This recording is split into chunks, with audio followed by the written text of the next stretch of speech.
kong Diyos, sang-ayon sa iyong kagandahang loob. Mga sala mo'y iyong linisin, ayon din sa pag-ibig mo sa amin. Buksan aming puso't isipan, pagsalansang mo'y aming iniingatan. Patawarin niyari kasalanan. Ako'y kawan, o mahal kong Diyos, sang-ayon sa iyong kagandahang loob. Mga sala mo'y iyong linisin, ayon din sa pag-ibig mo sa amin.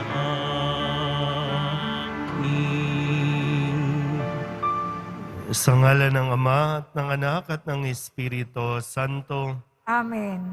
ang pagpapala at kapayapaan mula sa Diyos na Ama natin at sa Panginoong Hesukristo naway sumainyo. At sumainyo rin. Mga kapatid, tinipon tayo bilang kaanib na angkan ng Diyos, kaya dumulog tayo sa maawaing Panginoong nagpapatawad ng lubos. Sinugong tagapagpagaling sa mga nagsisisi, Panginoon, kaawaan mo kami. Panginoon, kaawaan mo kami. Dumating na tagapag-anyayang mga makasalanan ay magsisi, Kristo, kaawaan mo kami. Kristo, kaawaan mo kami. Nakaluklok ka sa kanan ng Diyos Ama para ipamagitan kami. Panginoon, kaawaan mo kami. Panginoon, kaawaan mo kami. Kaawaan tayo ng makapangyarihang Diyos. Patawarin tayo sa ating mga kasalanan at patnubayan tayo sa buhay na walang hanggan. Amen. Manalangin tayo. Ama naming makapangyarihan, bagaman lagi mong ginaganap ang pagliligtas sa lahat, subalit ngayoy higit mo itong kinungkusang aming ikagalak. Tunghayan mo kaming iyong mga hinirang upang ang iyong pagtulong at paglingap na maaasahan ay siyang magpatatag sa mga kaanib ng iyong sambayanan at sa mga magiging kaanib pa sa pagsapit ng pagkabuhay sa pamamagitan ni Jesucristo, kasama ng Espiritu Santo, magpasawalang hanggan. Amen. Magsiupo muna ang lahat. Pagbasa mula sa aklat ni Propeta Ezekiel. Ito ang pinasasabi ng Panginoon. Titipunin ko ang mga Israelita mula sa dakong kinatapunan nila upang ibalik sila sa sarili nilang bayan. Sila'y pag-iisahin ko na lamang. Isa lamang ang magiging hari nila. Hindi na sila mahati. Sila'y gagawin kong isa na lamang kaharian. Hindi na sila sasamba sa Diyos-Diyosan ni gagawa na kasuklam-suklam ng mga bagay o anumang paglabag. Hindi na sila tatalikod sa akin. Lilinisin ko sila. Sila ang magiging bayan ko at ako ang magiging Diyos nila. Isang tulad na lingkod kong si David ang magiging hari nila. Susundin na nilang mabuti ang aking mga utos at tuntunin. Sila'y doon na maninirahan sa lupaing tinirhan ng kanilang mga ninuno, sa lupaing ibinigay ko kay Jacob. Sila at ang kanilang mga anak at magiging anak ng mga anak ay doon na mananatili habang panahon. Isang haring tulad ni David na aking likod ang magiging pinuno nila magpakailanman. Gagawa ako ng isang tipan sa kanila. Ito ay tipan ng kapayapaan at mamamalagi magpakailanman. Pagpapalain ko sila at pararamihin. Itatayo ko sa kalagitnaan nila ang aking templo. Ako'y mananatiling kasama nila magpakailanman. Ako ang magiging bayan Diyos nila. Sila ay magiging bayan ko. At kung mananatili sa kalagitnaan nila ang aking templo, malalaman ng lahat ng bansa na akong Panginoon ang humirang sa Israel upang maging akin. Ang salita ng Diyos. Salamat sa Diyos. Pumapatnubay na Diyos ay pastol na kumukupkop. Pumapatnubay na Diyos ay pastol na kumukupkop. Mga bansa, pakinggan ninyo ang sabi ng poon at ipahayag ninyo sa malalayong lupain. Pinapangalat ko ang mga anak ni Israel, ngunit sila'y muli kong titipunin at aalagaan, gaya ng pagbabantay ng isang pastol sa kanyang mga tupa. Pumapatnubay na Diyos ay pastol na kumukupkop. Sapagkat tinubos ng poon si Jacob at pinalaya sa kapangyarihan ng kaaway, ng lubhang makapangyarihan at malakas.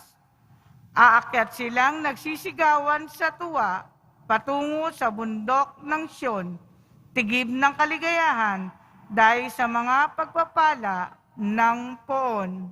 Pumapatnubay na Diyos ay pastol na kumukupkop.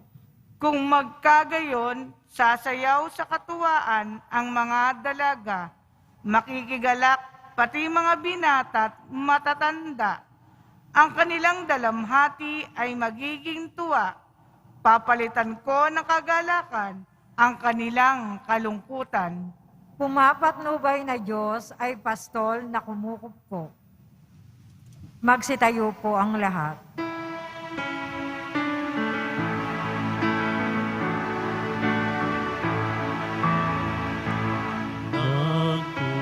Nagpupuri kami sa'yo, Panginoon Jesucristo. Nagpupuri kami sa'yo, Panginoon Jesucristo.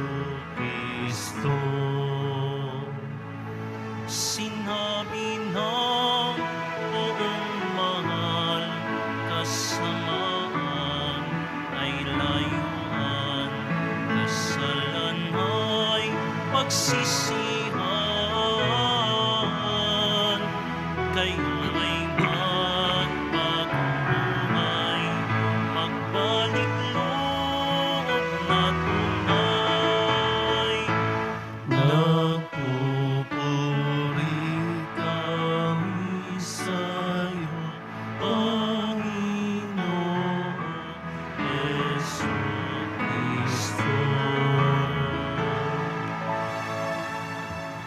Sumainyo ang Panginoon. At sumayo rin.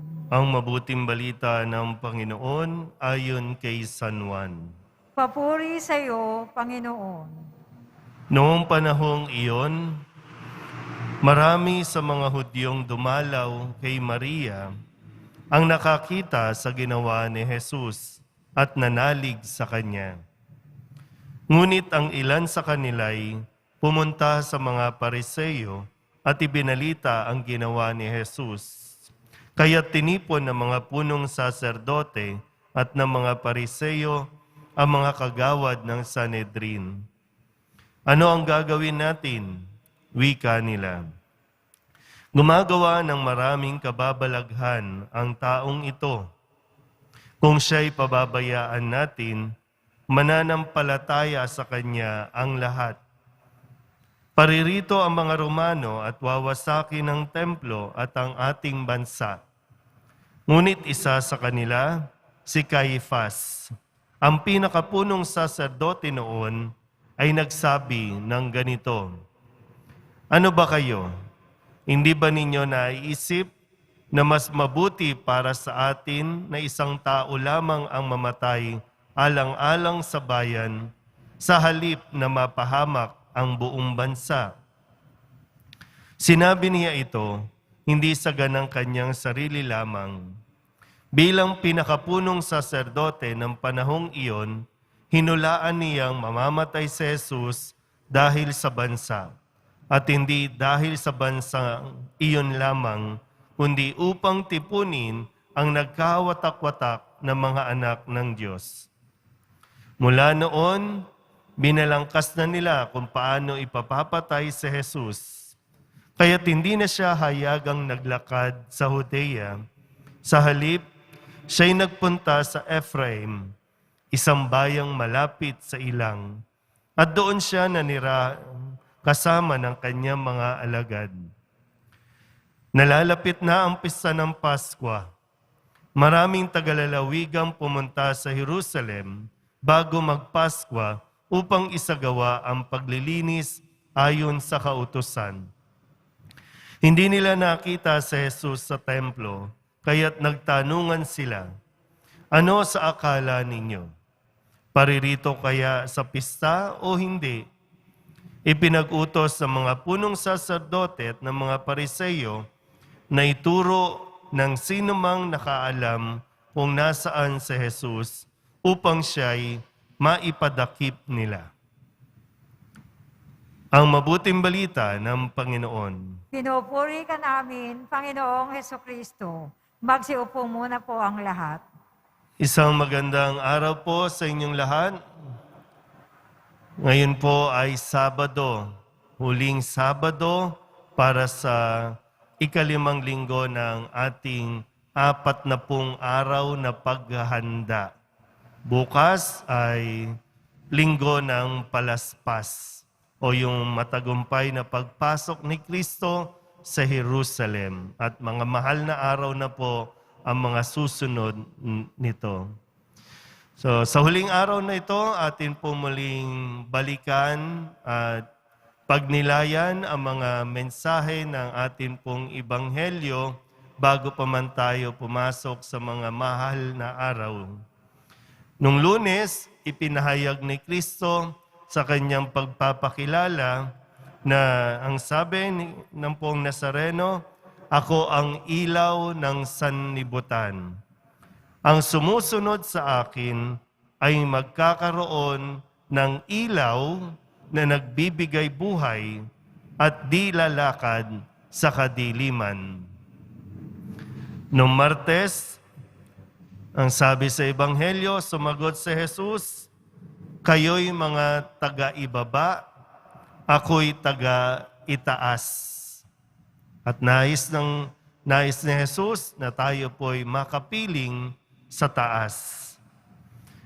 Ang sabi nung Miyerkules, paano ba tayo makakapunta at makakapiling ni Jesus, makakasunod sa Kanya?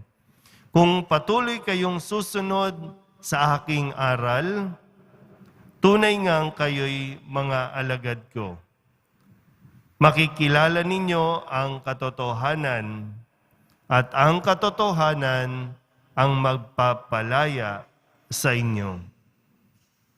Nung Huwebes, ang sabi ni Jesus, tandaan ninyo, ang namumuhay ayon sa aking aral, kailanmay di makararanas ng kamatayan.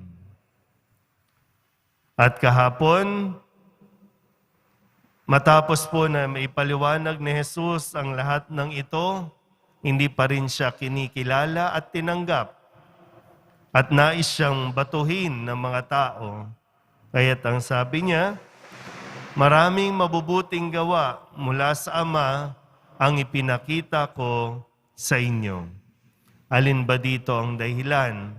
Bakit ninyo ako nais na batuhin? At ngayon po, sa pagpapatuloy natin, kumbaga dinadala na tayo, yung siniset na, yung ating mood para sa pagpasok no, ng mga mahal na araw.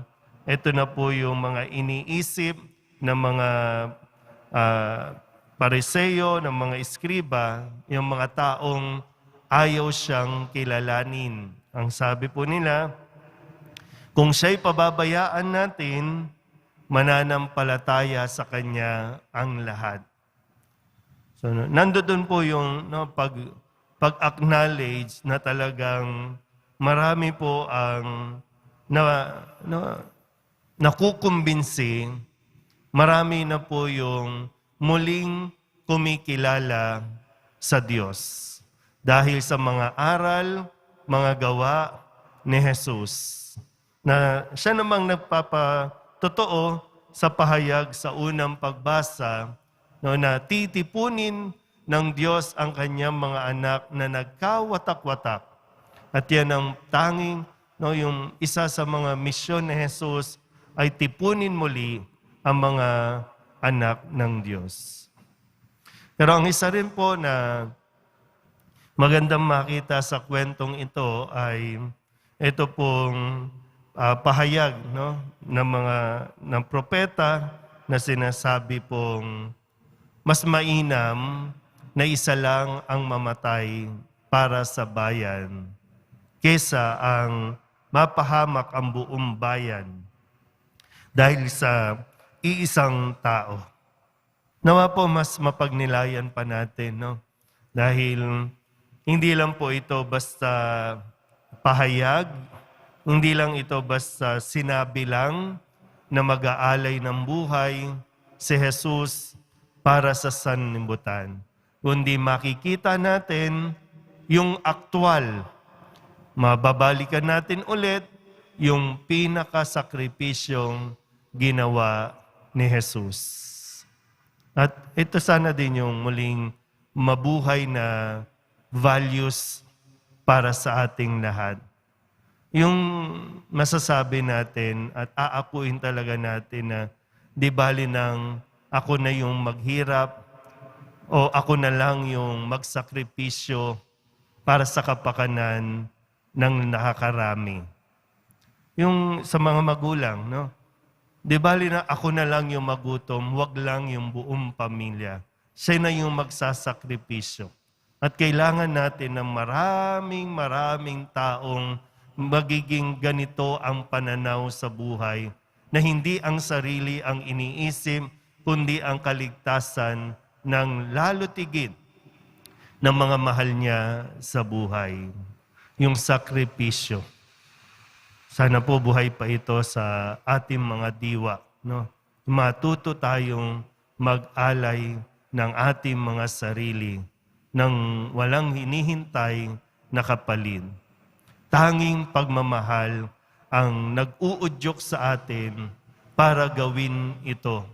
Hindi mabigat no, na inaako, kundi buong kababaang loob na tinatanggap ang lahat ng mga hirap na daranasin alang-alang sa pagmamahal. Amen? Magsitayo po ang lahat.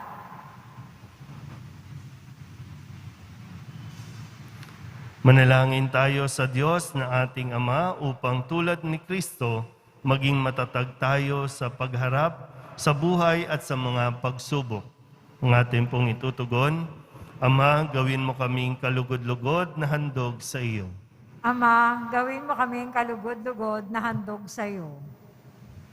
Ang mga hindi Kristiyano naway makakilala kay Jesus na namatay para sa lahat. Manalangin tayo. Ama, gawin mo kaming kalugod-lugod na handog sa iyo. Ang mga Kristiyanong napahiwalay naway mag-ukol ng higit na pagtatalaga ng sarili sa ekumenismo.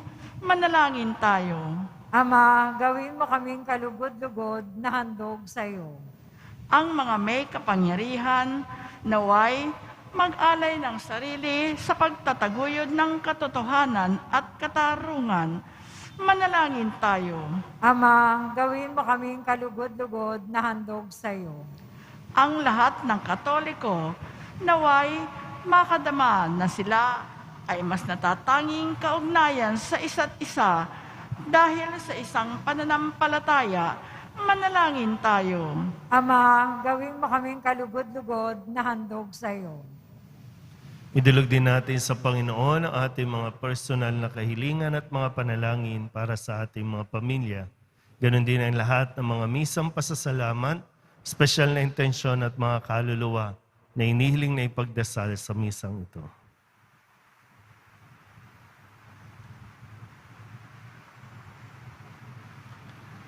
Ang lahat ng ito inihiling namin sa ngalan ni Kristo, ang aming Panginoon. Amen. Magsiupo po ang lahat.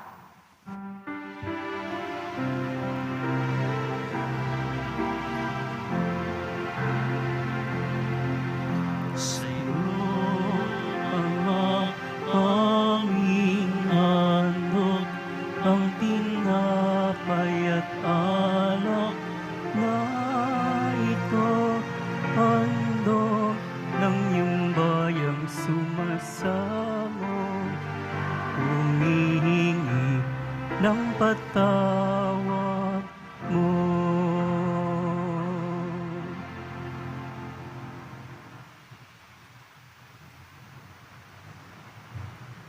Magsitayo na po ang lahat.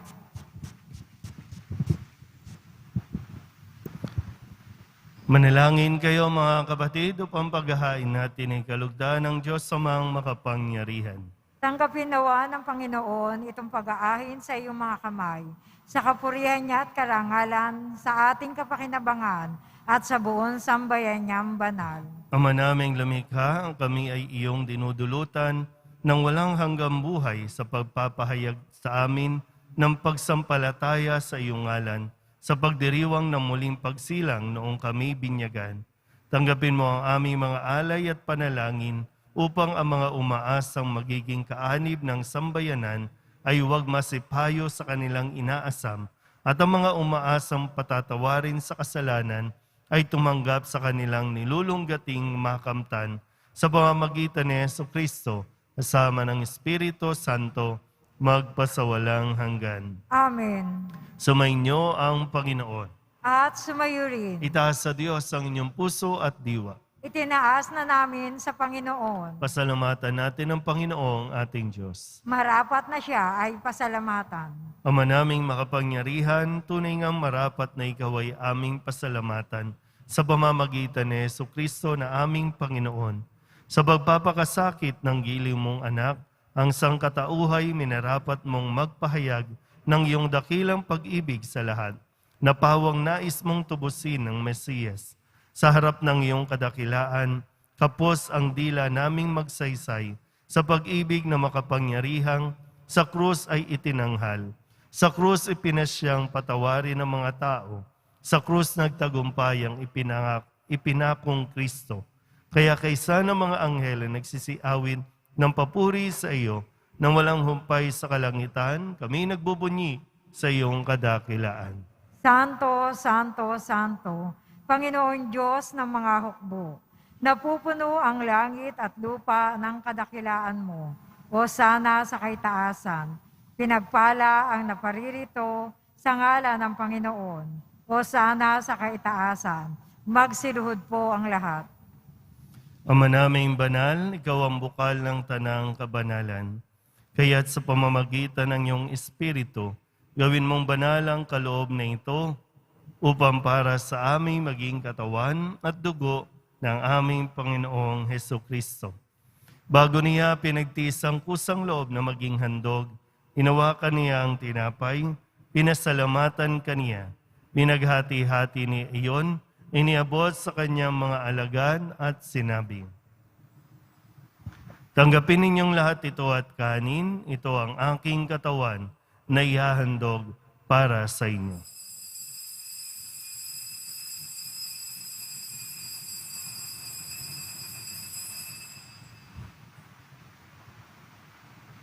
Gayun din naman nung matapos ang hapunan, inawakan niya ang kalis, muli kaniyang pinasalamatan. Iniabot niya ang kalis sa kanyang mga alagad at sinabi, Tanggapin ninyong lahat ito at inumin. Ito ang kalis ng aking dugo, ng bago at walang hanggang tipan.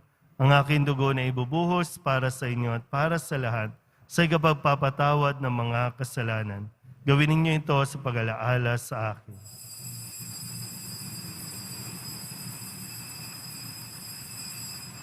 Magsitayo po ang lahat.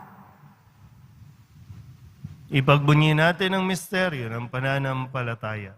Si Kristo'y namatay, si Kristo'y nabuhay, si Kristo'y babalik sa wakas ng panahon. Ama, ginagawa namin ngayon ang pag-alaala sa pagkamatay at muling pagkabuhay ng iyong anak, kaya tiniaalay namin sa iyo ang tinapay na nagbibigay buhay at ang kalis na nagkakaloob ng kaligtasan. Kami napapasalamat dahil kami iyong minarapat na tumayo sa harap mo para maglingkod sa iyo. Isinasamo namin kami magsasalo-salo sa katawan at dugo ni Kristo ay mabuklod sa pagkakaisa sa pamamagitan ng Espiritu Santo.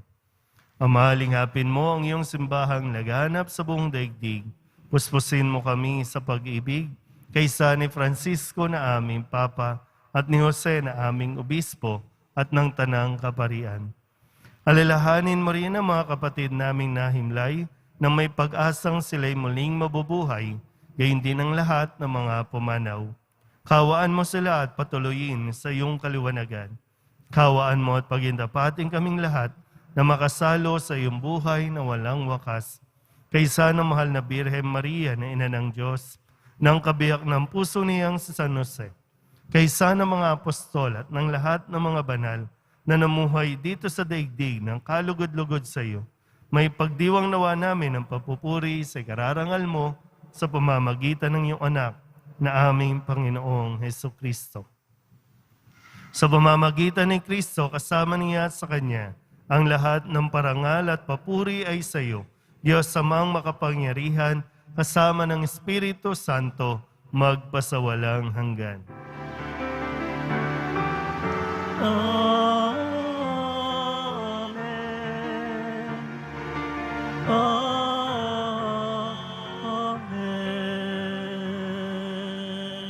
Buong kababaang loob tayong tumawag sa ating Panginoon ng Ama namin. Ama namin, Sumasalangit ka, sambahin ang ngalan mo, mapasa amin ang kaharian mo, sundin ang loob mo dito sa lupa para nang sa langit. Bigyan mo kami ngayon ng aming kakanin sa araw-araw at patawarin mo kami sa aming mga sala para ng pagpapatawad namin sa nagkakasala sa amin. Huwag mo kami ipahintulot sa tukso at iadya mo kami sa lahat ng masama. hinihiling namin kami iadya sa lahat ng masama. Pagkalooban ng kapayapaan araw-araw, iligtas sa kasalanan at ilayo sa lahat ng kapahamakan. Samantalang aming pinananabikan ang dakilang araw ng pagpapahayag ng tagapagligtas naming si Hesukristo. Sapagkat iyo ang kaharian, ang kapangyarihan at ang kapurihan magpakailanman. Amen. Panginoong Hesukristo, sinabi mo sa iyong mga apostol, kapayapaan ang iniiwan ko sa inyo, aking kapayapaan ang binibigay ko sa inyo. Tunghayan mo ang aming pananampalataya at huwag ang aming mga pagkakasala. Pagkalooban mo kami ng kapayapaan at pagkakaisa ayon sa iyong kalooban, kasama ng Espiritu Santo, magpasawalang hanggan. Amen. Ang kapayapaan ng Panginoon ay laging sumainyo. At sumayo rin. Mabigyan po tayo ng kapayapaan sa isa't isa. Kordero ng Diyos na nag-aalis ng mga kasalanan ng sanlibutan, maawa ka sa amin. Kordero ng Diyos na nag-aalis ng mga kasalanan ng sanlibutan, maawa ka sa amin.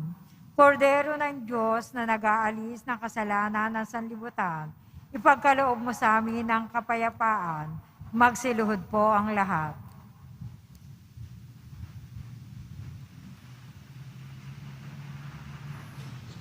Ito ang kordero ng Diyos. Ito ang nag-aalis ng kasalanan ng sanlibutan. Mapalad ang mga inaanyahan sa kanyang piging. Panginoon, hindi ako karapat-dapat na magpatuloy sa iyo, ngunit sa isang salita mo lamang ay gagaling na ako.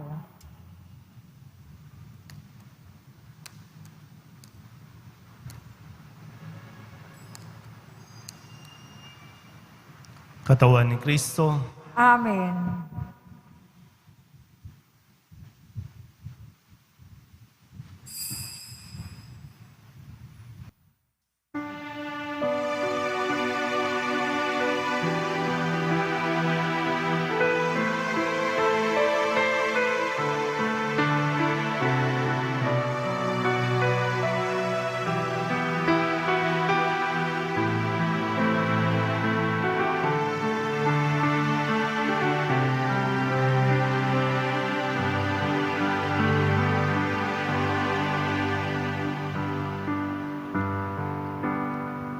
Kailangan magbago kahit ito'y mas ibig mo. Hindi ka kailangan magsikap ng husto upang ika'y ibigin ko. Iniibig kita, manalig ka sana, ako'y kapiling mo, kahit ikaw pa may mapalayo.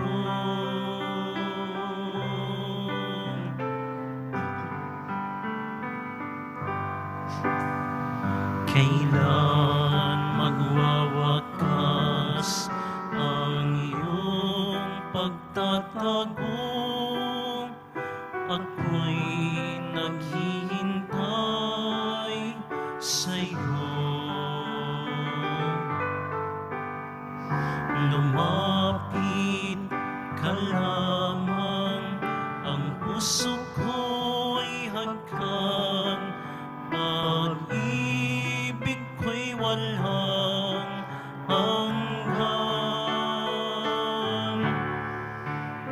Iniibig kita, manalig ka sana, ako'y kapiling mo, kahit ikaw pa may mapalayo.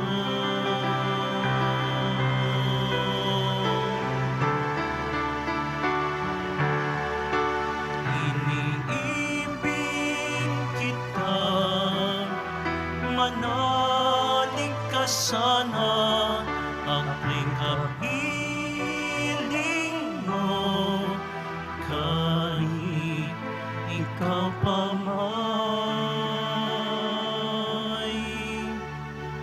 mapalayo.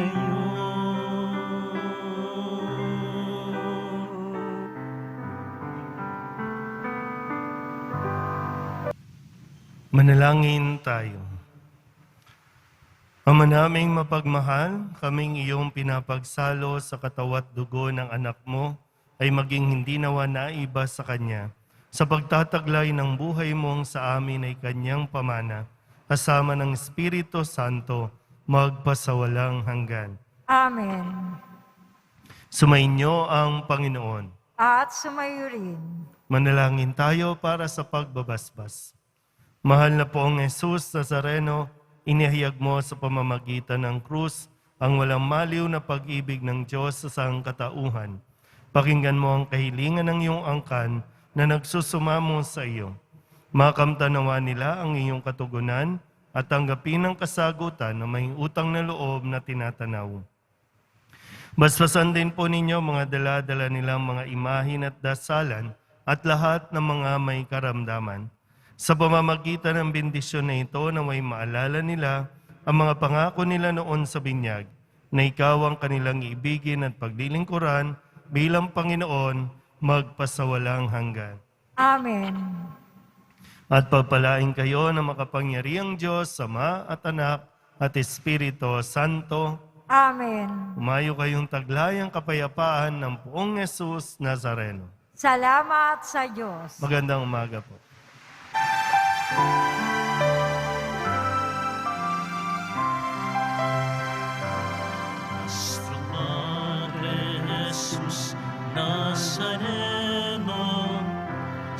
sinasamba ka namin. Pinipinto ka namin. Aral mo ang aming buhay at kaligtasan. Nuestro Padre Jesus Nazareno, iligtas mo kami sa kasalanan. Ang krus mong kinamatayan ay sagisag ng aming kaligtasan.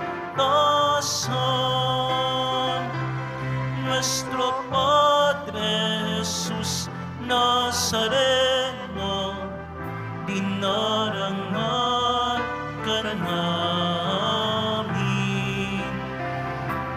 Nuestro Padre Jesus Nazareno, nilulwalhati ka namin.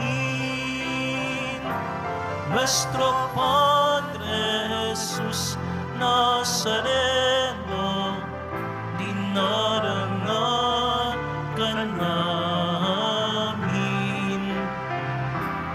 Nuestro Padre Jesus Nazareno, nilulwalhati ka namin.